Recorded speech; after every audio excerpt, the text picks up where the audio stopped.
so just two more. This one, it came from a time of healing and growth for me in a lot of change that happened in my life. So it's called Summer Vodkas. I spent the summer drunk on vodka, texting pics to boys who never really cared, while thinking that a cute guy was all I needed next. But I wish I could show you just how blessed of a summer it was. I spent the summer healing from a heartbreak while life kept running by, and somehow a million other issues I don't want to even list out again. I spent the summer wondering what came next for me in the middle of sunny days and being thrust into this next stage of existence. Hoping that if I had enough fun hiding in the bars or between the sheets I had just bought, that my heart could feel like it had just 6 months ago. And I was wondering when the next big strong man would come through my doorway that would cleanse all this horrid emptiness within my soul, while learning how to hold this broken, fragile heart with respect. I spent my days never knowing what healing was, but thinking my brain could just keep coming up with new ideas that were definitely the solution. Smile more in the middle of the night when you're crashing off that high, and then your muscles will already be used to it in the morning when you see all those people again.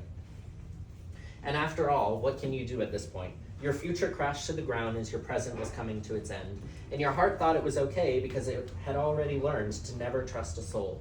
Take 3 more shots of vodka, it won't hurt that much.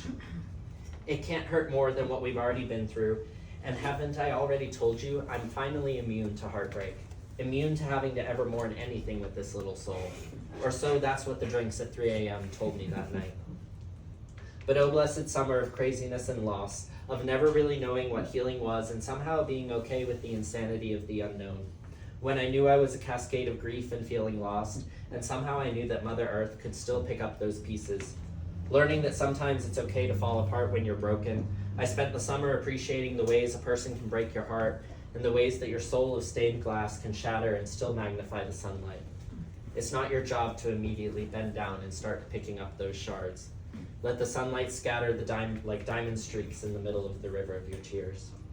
So thank you for those 3 months and all that they brought. And don't worry, I never really was becoming immune to hurting. And for that I'm thankful, because it means I can finally heal.